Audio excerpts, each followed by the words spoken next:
جو حضور کی پناہ میں آ جاتا ہے نا وہ بچ جاتا ہے۔ اللہ کرے آپ کو سمجھ آئے میری بات کو۔ جو حضور کی پناہ میں آ جاتا ہے وہ جو دنیا دار رہتا ہے، مالدار رہتا ہے، حضور کی پناہ میں نہیں آتا وہ بے سکون رہتا ہے۔ فرماتے ہیں یہاں دنیا میں بھی حضور کی پناہ میں آ جاؤ، آج لے ان کی پناہ۔ اور آج دلیل آپ نے ابن ماجہ کی حدیث لکھی ہے، حضرت تمیم داری حدیث کے راوی ہیں، اعلیٰ حضرت نے لکھی ہے، فرماتے ہیں جو حضور کی پناہ میں آیا بچ گیا۔ دلیل دیتے ہیں، فرمایا انسان جانور بھی آتے تھے تو بچ جاتے تھے۔ حضرت تمیم داری رضی اللہ تعالیٰ عنہ فرماتے ہیں کہ ہم کھڑے تھے، ایک اونٹ دوڑتا ہوا آیا، نبی کریم صلی اللہ علیہ وسلم کے پہلے اس نے قدموں پہ سجدے کیے۔ صحابہ کہنے لگے حضور ہمیں بھی اجازت دیں، فرمایا وہ تو بے زبان ہے، اسے تو پتہ کوئی نہیں، پیش نظر ہے وہ نو بہار، سجدے کو دل ہے بے قرار، روکیے سر کو روکیے یہی تو امتحان ہے۔ فرمایا اسے کیا پتا، تم تو مکلف ہو شریعت کے، تمہیں اجازت نہیں ہے۔ اور اعلیٰ حضرت نے 2 ٹوک لکھا ہے، فرمایا سوائے خدا کے کسی کو تعظیمی سجدہ بھی حرام ہے، یہ نوٹ کر لے میری بات۔ اور اعلیٰ حضرت نے فتاوی رضویہ میں لکھا ہے کسی قبر پہ جاؤ تو 4 ہاتھ دور کھڑے رہو۔ اللہ کرے آپ کو سمجھ آئے، کتنے ہاتھ؟ 4 ہاتھ دور کھڑے رہو، سورۃ فاتحہ پڑھو، درود شریف پڑھو، جس قبر پہ گئے ہو ان کی روح کو اصال ثواب کر، ان کے وسیلے سے دعا مانگو۔ اعلیٰ حضرت فرماتے ہیں قبر کو سجدہ بالاتفاق حرام ہے، طواف قبر کا کرنا بالاتفاق حرام ہے، بوسہ لینے میں اختلاف ہے کہ جائز ہے کہ ناجائز ہے، لیکن بوسے سے بھی چونکہ شک پڑتا ہے تو فرماتے ہیں احمد رضا کی رائے یہ ہے کہ بوسہ لینے سے بھی بچا جائے۔ وہ آ گیا تو اس سے اگلی باتیں کرتا ہے، بس خاموش رہ، باادب رہ اور پیچھے رہ۔ تو حضرت تمیم داری کہتے ہیں یہ حدیث اعلیٰ حضرت نے لکھی ہے لمن والولا میں، فرماتے ہیں کہ اونٹ نے پہلے سجدہ کیا، قدم چومے، پھر اس نے حضور کے کان میں کوئی بات کہی۔ روزے دے دوالے نے غلامہ دیاں ٹولیاں، ایک پہ سندا ہے کروڑاں دیاں بولیاں، یعنی اونٹ نے بات کی تو حضور نے وہ بھی سن لی۔ اعلیٰ حضرت کہتے ہیں جو پناہ میں آتا ہے بچ جاتا ہے۔ کہتے ہیں رسول کریم نے نا اونٹ کی پشت پہ ہاتھ پھیرا اور اللہ کے محبوب فرمانے لگے فکر نہ کر، اب تو آ گیا ہے نا تو جیسے تو کہے گا ویسے ہی ہو جائے گا، جیسے تو کہے گا ویسے ہی۔ ابن ماجہ میں موجود ہے، پر میں چونکہ فاضل بریلوی رحمۃ اللہ علیہ کی کتاب سے پیش کر رہا ہوں الامن والاولا سے، تو میں اسی انداز میں پیش کر رہا ہوں جس انداز میں وہاں ہے۔ حضرت تمیم داری کہتے ہیں کہ ہماری سمجھ میں بات کوئی نہ آئی، تھوڑی دیر گزری تو کچھ لوگوں نے ہاتھوں میں رسیاں پکڑی ہیں، خنجر پکڑے ہیں، دوڑے آئے، یا رسول اللہ یہ ہمارا اونٹ ہے۔ حضرت تمیم داری کہتے ہیں میں نے دیکھا کہ جب وہ آ گئے نا خنجر لے کے تو اونٹ حضور کے پیچھے چھپ گیا۔ آج لے ان کی پناہ، آج مدد مانگ ان سے، وہ حضور کے پیچھے چھپ گیا۔ تو کہتے ہیں کہ نبی کریم صلی اللہ تعالیٰ علیہ وسلم نے فرمایا کیا مسئلہ ہے بھائی؟ یا رسول اللہ ہمارا اونٹ ہے، ذبح کرنے لگے تھے دوڑا ہے۔ تو حضور فرمانے لگے وہ تو تمہاری شکایت کر رہا ہے۔ وہ کہتا ہے یا رسول اللہ میں نے برسوں ان کی نوکری کی، برسوں میں نے بڑی نوکری کی۔ صحیح کہتا ہے یا رسول اللہ؟ ٹھیک کہتا ہے حضور، اب بوڑھا ہو گیا ہوں، تھوڑا زیادہ بوجھ نہیں اٹھا سکتا، تو مجھے ذبح کر کے کھانا چاہتے ہیں، میں مرنا نہیں چاہتا۔ نبی کریم فرمانے لگے اچھے لوگ یہ صلہ دیتے ہیں؟ انہوں نے عرض کی حضور آپ حکم کر دیں، ہم اس کو چھوڑ دیتے ہیں یا رسول اللہ، نہیں ذبح کریں گے، خدمت کریں گے۔ حضور فرمانے لگے نہیں، اب میرے پاس آیا ہے نا، اب میں نے واپس نہیں کرنا، آج ہو گیا ہے، آج لے ان کی پناہ، آج مدد مانگ ان سے، آج ہو گیا یا رسول اللہ پھر رکھ لیں۔ حضور نے فرمایا نہیں بھائی پیسے بتاؤ کتنے؟ یا رسول اللہ نہیں کچھ نہیں۔ نبی کریم علیہ السلام نے فرمایا نہیں بتاؤ کتنے، بتاؤ کتنے؟ انہوں نے کہا حضور ایک دفعہ ریٹ لگایا تھا تو 100 دینار لگا تھا۔ حضور نے فرمایا بلال دے دو 100 دینار، 100 دینار دے دیا۔ اعلیٰ حضرت فرماتے ہیں دیکھو ان کی پناہ میں آنے کی برکتیں کتنی ہیں۔ ان سے کہا تم جاؤ، وہ چلے گئے۔ حضور نے پشت پہ ہاتھ پھیرا، فرمایا جا تو آزاد ہے۔ حضرت تمیم داری کہتے ہیں وہ پہلے گیا پھر پلٹ کے آیا، اس نے نبی پاک کے کان میں کو بات کی، کئی باتیں کی، پر میں ایک بات کرتا ہوں، کئی باتیں کی، ایک بات کی تو حضور رو پڑے۔ اونٹ چلا گیا، ہم نے عرض کی حضور یہ کیا کہہ گیا ہے؟ تو محبوب فرمانے لگے یہ کہہ گیا یا رسول اللہ جس طرح آپ نے مجھے چھری سے بچایا ہے، میں دعا کرتا ہوں اللہ آپ کی امت کو جہنم سے محفوظ فرمائے۔ اللہ جہنم سے بچائے آپ کی امت کو، اس طرح مجھے چھری سے آپ نے محفوظ کیا۔ اعلیٰ حضرت فرماتے ہیں کن چکروں میں پڑے ہوئے ہو، کن چکروں میں؟ پیسوں کی پناہ لیتے ہو، عہدوں کے پیچھے چھپتے ہو، دولت کے پیچھے چھپتے ہو، تعلقات کے پیچھے چھپتے ہو۔ فرمایا مصیبت آئے گی تو یہ سارے ہٹ جائیں گے۔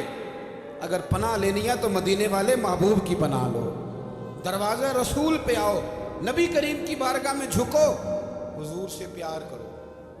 اعلیٰ حضرت فرماتے ہیں محبوب کا ادب کرو، رسول اللہ کی غلامی کرو۔ فرماتے ہیں پھر کے گلی گلی تباہ، ٹھوکریں سب کی کھائیں کیوں، دل کو جو عقل دے خدا تو تیری گلی سے جائے کیوں۔ اور فرمانے لگے جان ہے عشق مصطفیٰ، روز فزوں کرے خدا، جس کو ہو درد کا مزہ وہ ناز دوا اٹھائے کیوں، جس کو ہو درد کا مزہ وہ ناز دوا اٹھائے کیوں۔ انہوں نے محبوب کریم کی محبت کا پیغام دیا، صحابہ کی محبت کا، بولیے صحابہ کی محبت کا پوری کتاب لکھی حضرت صدیق اکبر جناب عمر کے فضائل پر۔ اور مزے کی بات یہ ہے کہ اعلیٰ حضرت نے نا اردو شاعروں میں سے کسی کو توفیق نہیں ہوئی حضور کو شہنشاہ کہنے کی، اعلیٰ حضرت نے کہا میرے نبی شہنشاہ ہیں۔ دلیل کیا دی؟ فرمانے لگے پڑھو ترمذی، حضور نے فرمایا میرے 2 وزیر زمینوں میں ہیں 2 آسمانوں میں۔ زمین کے 2 وزیروں کے نام ابو بکر اور عمر ہیں، آسمان کے 2 وزیر ہیں جبریل اور میکائیل۔ اعلیٰ حضرت کہنے لگے حضور وزیر تو کسی شہنشاہ کے ہی ہوتے ہیں، پھر کہہ لو نا شہنشاہ۔ تو پھر فرمانے لگے حاجیو آؤ شہنشاہ کا روضہ دیکھو، حاجیو آؤ شہنشاہ کا روضہ دیکھو، کعبہ تو دیکھ چکے اب کعبے کا بھی کعبہ دیکھو، کعبہ تو دیکھ چکے اب کعبے کا بھی، غور سے سن تو رضا کعبے سے بھی آتی ہے صدا، میری آنکھوں سے میرے پیارے کا روضہ دیکھو۔ اعلیٰ حضرت نے ساری زندگی اور صحابہ کرام کی بات کی، اہل بیت کی بات کی، اولیاء کی بات کی، صوفیاء کی بات کی، دفاع کیا سب کا، سب کے شانوں میں لکھا، امت کو بتلایا کہ اپنے بزرگوں سے جڑے رہو گے تو بچے رہو گے۔ اعلیٰ حضرت نے طنز کرنے سے، تنقید کرنے سے، بلا وجہ غلطیاں نکالنے سے اور ایک دوسرے پر لان تان کرنے سے ہمیں بچنے کو کہا۔ اعلیٰ حضرت فرماتے ہیں کوئی علم اگر آ جائے نا تو اس کا معنی یہ نہیں کہ سب کو جاہل سمجھ لینا چاہیے۔ سمجھ آ رہی ہے میری بات کی؟ ہم جس شعبے میں بھی ہوتے ہیں نا سامنے والے کو ان پڑھ ہی سمجھتے ہیں۔ مولویوں کے بارے میں بعض لوگوں کا خیال ہے کہ یہ پتہ نہیں کون سی مخلوق ہے، ان کو کیا پتہ دنیا داری کا۔ میں صحیح کہہ رہا ہوں۔ اسی طرح جو میرے شعبے سے تعلق رکھنے والے لوگ ہیں وہ کہتے ہیں شاید سارے تاجر 2 نمبر طریقے سے ہی مال کماتے ہیں۔ یہ ہو نہیں سکتا، ایسا ہو نہیں سکتا۔ ہمیں نا دوسروں کی اہمیت کی خبر رکھنی چاہیے۔ ہم ایک دوسرے سے پیار، ہم طنز کرتے ہیں، تنقید کرتے ہیں۔ فاضل بریلوی منع کرتے تھے، آپ فرماتے ہیں یہ طریقہ درست، ہم جب غلطیاں نکالنے پہ جاتے ہیں تو معاذ اللہ اتنا اوپر بن جاتے ہیں کہ معاذ اللہ ثم معاذ اللہ، اللہ رسول تک پہنچ جاتے ہیں۔ اعلیٰ حضرت کے زمانے میں ایک شخص نے کہہ دیا نبی پاک کا خیال آئے تو نماز ٹوٹ جاتی ہے۔ عقل ہے نا جی، جہاں مرضی لے جاؤ۔ وہ کہنے لگا جی میں نے خالص اللہ کے لیے پڑھنی ہے نا فلسفہ جی، نبی پاک کا خیال آئے تو نماز ہے۔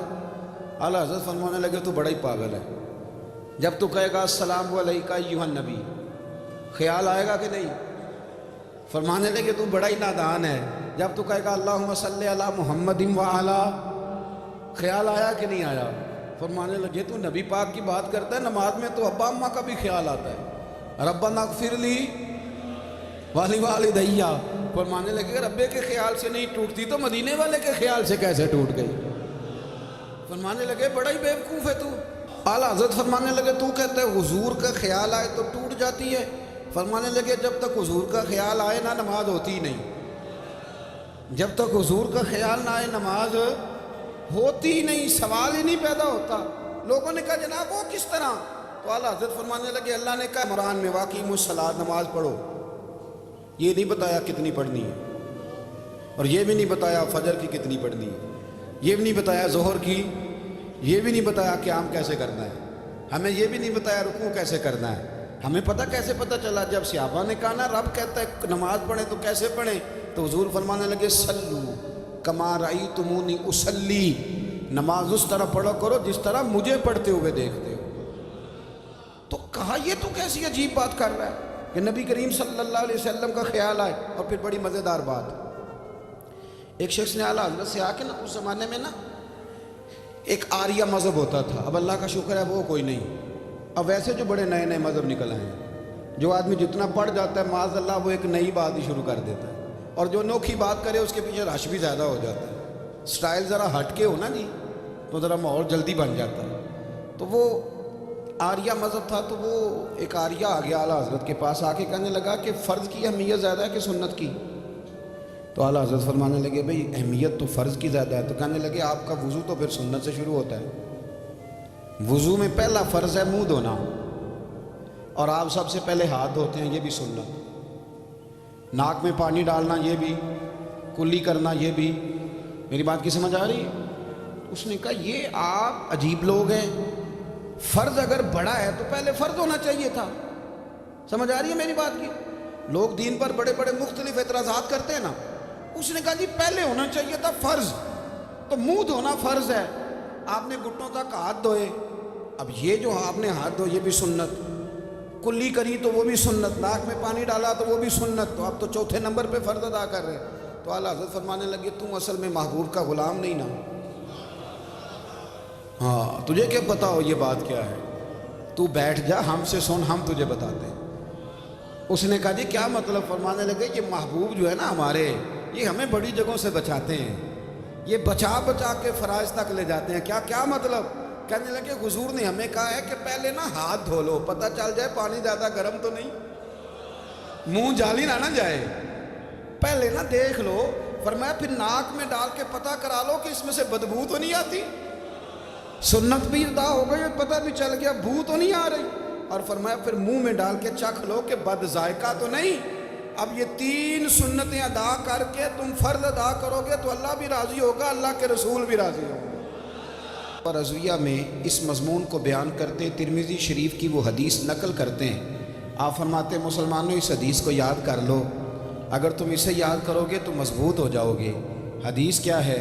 نبی کریم صلی اللہ علیہ وسلم نے فرمایا اگر سارے انسان مل کے بھی تیرا برا کرنا چاہیں تو جب تک رب کی مشیت نہ ہو وہ تیرا برا کر نہیں سکتے. اور حضور صلی اللہ علیہ وسلم نے فرمایا اگر سارے انسان مل کے تیرا بھلا کرنا چاہیں تو جب تک رب کی رضا نہ ہو تیرا بھلا ہو نہیں سکتا. تو اعلیٰ حضرت فرماتے ہیں اس چیز کو ذہن میں بٹھاؤ، مسلمانوں اپنا رجوع اپنے رب رسول کی طرف مضبوط کرو. یہ کیا بات ہو گئی کہ میں اس سے بھی ڈر رہا ہوں، میں اس سے بھی ڈر رہا ہوں، وہ بھی میرے پیچھے لگ گیا. فاضل بریلوی رحمۃ اللہ علیہ ان چیزوں سے منع فرماتے تھے.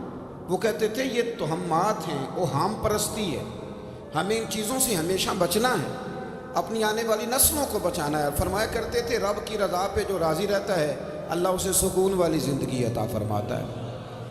ہمارے ہاں لوگ پوچھتے ہیں طبیعت کیسی ہے، لیکن یو پی میں، سی پی میں، لکھنؤ میں پوچھا جاتا ہے کہ کیا شکایت ہے آپ کو؟ کہتے ہیں یہ سر درد کی شکایت ہے. یہ اردو کا ایک محاورہ ہے. جناب کیا شکایت ہے؟ کہتے ہیں جی مجھے کمر درد کی شکایت ہے. پھر پوچھنے والے پوچھتے ہیں کہ جناب اس شکایت کا کیا بنا؟ تو صدر الشریعہ مولانا امجد علی صاحب اعظمی رحمۃ اللہ علیہ فرماتے ہیں اعلیٰ حضرت کو بخار تھا تو میں حاضر ہوا تو میں نے کہا حضور شکایت کا کیا بنا؟ کہنے لگے مولانا پڑھے لکھے ہو کے تو ایسی باتیں نہ کرو، شکایت کس سے کرنی ہے؟ رب نے جس حال میں رکھا ہے بڑا ہی اچھا رکھا ہوا ہے. شکایت کا کیا معنی ہوا؟ اللہ نے جہاں سمجھا مناسب اس نے ہمیں رکھا ہے. شکایت کیا ہوتی ہے؟ مجھے کسی سے شکایت نہیں. فرمایا کرتے تھے الحمدللہ مجھے سر درد بھی ہوتا ہے اور بخار بھی ہوتا ہے اور میں بڑا خوش ہوں. یہ وہ والی بیماریاں ہیں، یہ وہ امراض ہیں جو نبیوں کے قدم بھی چومنے آیا کرتے تھے. میں خوش بخت ہوں کہ وہ امراض جو انبیاء کے پاس آتے تھے، سر درد اور بخار، وہ مجھے لگتے ہیں. اپنی زندگی کو رضا والی زندگی بنایا. یقین بڑا کامل تھا میرے اعلیٰ حضرت کا. امام غزالی نے حدیث لکھی ہے، نبی کریم صلی اللہ علیہ وسلم نے فرمایا یقین اس طرح سیکھا کرو جس طرح تم قرآن سیکھتے ہو. آج میرے دور کا سب سے بڑا مسئلہ یقین کی کمزوری ہے.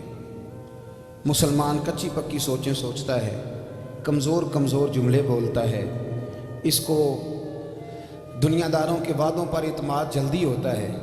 لیکن معاذ اللہ اللہ رسول کے وعدوں کے بارے میں یہ کئی دفعہ شکوک کا شکار ہوتا ہے، اسے سمجھنا چاہیے۔ فاضل بریلوی ایک پختہ یقین والی شخصیت ہے، پختہ یقین والی۔ بریلی شریف کے دائیں بائیں طاعون کا مرض پھیل گیا تو اعلیٰ حضرت فرماتے ہیں میرے منہ میں بھی کچھ گلٹیاں نکل آئیں، تو بعض لوگوں نے کہا شاید آپ کو بھی طاعون ہو گیا ہے۔ اعلیٰ حضرت رحمۃ اللہ علیہ فرماتے ہیں جو سب سے بہترین طبیب تھا وہ لایا گیا، اس نے میرا منہ دیکھ کے گلٹیاں دیکھ کے کہا خو آپ کو تو طاعون کا مرض ہو گیا ہے۔ اعلیٰ حضرت فرمانے لگے مجھے ساری بیماریاں لگ سکتی ہیں، یہ نہیں لگ سکتی۔ اس نے کہا حکیم میں ہوں کہ آپ ہیں؟ فرمایا نہیں آپ ہی ہیں، پر یہ بیماری مجھے نہیں لگ سکتی، یہ مجھے ہو نہیں سکتی۔ اس نے اصرار کیا تو اعلیٰ حضرت رحمۃ اللہ تعالیٰ علیہ اس کو کہنے لگے میاں تو جو مرضی کر لیکن مجھے طاعون کا مرض نہیں ہو سکتا، یہ بات طے ہے۔ وہ ناراض ہو کے چلا گیا۔ اب طاعون کی جو گلٹیاں ہوتی تھی نا وہ بڑے بڑے مہینوں نہیں جاتی تھی، تکلیف رہتی تھی۔ اعلیٰ حضرت کہتے ہیں میں نے اسی رات نا تھوڑی سی کالی مرچوں کا سفوف بنایا اور مسواک میں رکھ کے جب منہ کے اندر چھڑکا تو تھوڑا سا خون نکلا اور میرا منہ بالکل ٹھیک ہو گیا۔ سویرے میں نے کہا بلاؤ نا اپنے حکیم کو جو کہتا تھا طاعون ہو گیا ہے، تو لوگ کہنے لگے حضور آپ کو ویسے کیسے پتہ تھا طاعون نہیں ہے؟ فرمانے لگے پتہ اس طرح تھا کہ اللہ کے رسول صلی اللہ علیہ وسلم نے ایک دعا ارشاد فرمائی ہے، فرمایا کسی مریض کو دیکھ کے پڑھ لو الحمدللہ الذی مما ابتلاک بہ وفضلنی علی کثیر ممن خلق تفضیلا۔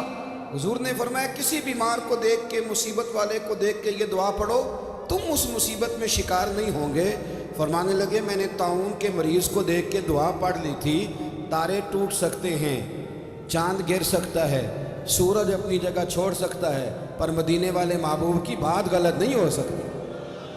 یہ میرا یقین کامل ہے، ساڑھے نبی دی زبان ساڑھے واسطے قرآن، یہ بات غلط ہو سکتی؟ مضبوط یقین فاضل بریلوی کا، مضبوط نظریات۔ اعلیٰ حضرت رحمۃ اللہ تعالیٰ علیہ سے کسی نے کہا آپ کس طرح کے مومن ہیں، کس طرح کے مومن ہیں؟ تو اعلیٰ حضرت فرمانے لگے میرا دل چیرو، اس کو کھولو، ایک طرف لا الہ الا اللہ لکھا ہوگا، دوسری جانب محمد الرسول اللہ لکھا ہوگا، کھول کے دیکھ لو۔ ایک تو یقین کی، پھر دوسری بات، خشک لوگوں کو زندگی گزارنے کا مزہ کوئی نہیں آتا، زندگی گزارنے کا مزہ اسے ہی آتا ہے جسے کسی سے پیار ہو جاتا ہے۔ باقی نا دیکھیں نا، ایک بندہ جبرن ایک شخص بچے پالتا ہے، وہ کہتا ہے یہ میرے لیے کیا مصیبت ہے 5 بچے، اور ایک شخص کو بچوں سے پیار ہو جاتا ہے، وہ جوان بھی ہے، خوبصورت بھی ہے، پر عید پہ کپڑے نہیں خریدتا، بیوی سے کہتا ہے میں پرانی پہن لوں گا پر بچوں کو نہیں لے دے۔ اور بھائی تیری خواہشیں مر گئی ہیں، تیری خوبصورتیوں کی طرف جانے کی آرزویں ختم ہو گئی، تو کہنے لگا سارا کچھ ہے پر بچوں سے پیار جو ہو گیا۔ اعلیٰ حضرت رحمۃ اللہ علیہ بہت بڑے فلسفی تھے، منطقی تھے، بہت بڑے سائنسدان تھے۔ یہاں بڑا سنجیدہ اجتماع ہے، میں بڑی خاص بات کرنے لگا ہوں۔ سارے سائنسدان کہتے ہیں زمین گھومتی ہے، اعلیٰ حضرت نے اتنی موٹی کتاب لکھی ہے زمین ساکن ہے۔ فرماتے تھے ہم جیسے مرضی سائنسدان کہیں کہ آپ نے دلائل دی ہیں۔ آپ فرماتے ہیں جب نبی کریم علیہ السلام کی حدیث مسلم شریف میں موجود ہے کہ جب اللہ نے زمین کو پیدا کیا زمین کانپنے لگی تو اللہ نے پہاڑوں کو میخیں بنا کے، قلعے بنا کے اندر لگا دیا تو زمین ٹھہر گئی۔ فرمانے لگے جب مصطفیٰ کریم نے کہہ دیا ٹھہر گئی ہے تو سارے سائنسدان بھی کہیں تو ہم ماننے کو تیار نہیں کہ گھومتی ہے۔ انہوں نے دلائل دی۔ وہ ہمیں نا روز کہہ دیتا ہے ڈاکٹر آپ کی طبیعت خراب ہے، کھانسی ہے، گھر میں کسی اور کو تو نہیں؟ ہاں جی ہے جی۔ وہ کہتے اسی کی وجہ سے ہو گئی ہے۔ او خدا کے بندے، نبی کریم علیہ السلام نے فرمایا بیماری متعدی نہیں ہوتی، ایک سے دوسرے کو نہیں لگتی۔ اور بڑے سادے انداز میں مسلم کی حدیث ہے، ایک صحابی نے کہا یا رسول اللہ میرے اونٹ کو اس اونٹ سے خارش پڑ گئی ہے، تو اللہ کے رسول فرمانے لگے تیرے اونٹ کو تو اس سے پڑی ہے تو اس کو کہاں سے پڑی تھی؟ کہنے لگا جی وہ تو قدرتی معاملہ ہے، تو حضور فرمانے لگے یہ بھی قدرتی معاملہ ہے۔ اب ہمیں جو مرضی، اعلیٰ حضرت کے زمانے میں لوگوں نے کہا کشش ثقل ہے، زمین اپنی طرف چیزوں کو کھینچتی ہے، دلیل کیا ہے؟ وہ کہنے لگے جی سیب گرتا ہے تو زمین پہ، آم گرتا ہے درخت سے تو زمین پہ، امرود گرتا ہے تو، انار گرتا ہے تو زمین میں کشش ہے، کھینچ لیتی ہے۔ اعلیٰ حضرت فرمانے لگے شاباش، سائنسدان جو کہیں گے ہم مانیں گے۔ فرمانے لگے زمین نے آدھا کلو کا سیب کھینچ لیا ہے، 1.5 پاؤ کا انار کھینچ لیا ہے، پر ہم نے غبارے میں 1.5 چھٹانگ ہوا بھر دیا، وہ تو زمین سے کھینچا نہیں گیا۔ یہ کس قسم کی کشش ثقل ہے؟ یہ ابھی 2 سال پہلے ڈاکٹر عبدالقدیر خان کا مضمون چھپا تھا روزنامہ جنگ میں۔ وہ کہتا ہے مجھے وہ مولوی چاہیے تھا جس کے پاس قرآن حدیث بھی ہو اور سائنس کے علوم بھی ہوں۔ کہتا میں نے زمانے کے دروازے کھٹکھٹائے، پھر میں پہنچا بریلی کے امام کے پاس، اور کہتا ہے وہاں جا کے نہ میں ٹھہر گیا ہوں، اس لیے کہ مجھے قرآن و سنت کا نور بھی ملا ہے اور مجھے سائنس کے رموز بھی ملے ہیں۔ یہ واحد شخص ہے جو دین کو سائنس کا پابند نہیں کرتا، بلکہ سائنس کو مدینے والے کا غلام بناتا ہے، مدینے والے کا غلام بناتا ہے۔ تو اعلیٰ حضرت فرمانے لگے عجیب فلسفہ ہے نا جی، آم کھینچ لیا اس نے، سیب کھینچ لیا، امرود کھینچ لیا، پر اس سے 1.5 چھٹانگ والا غبارہ۔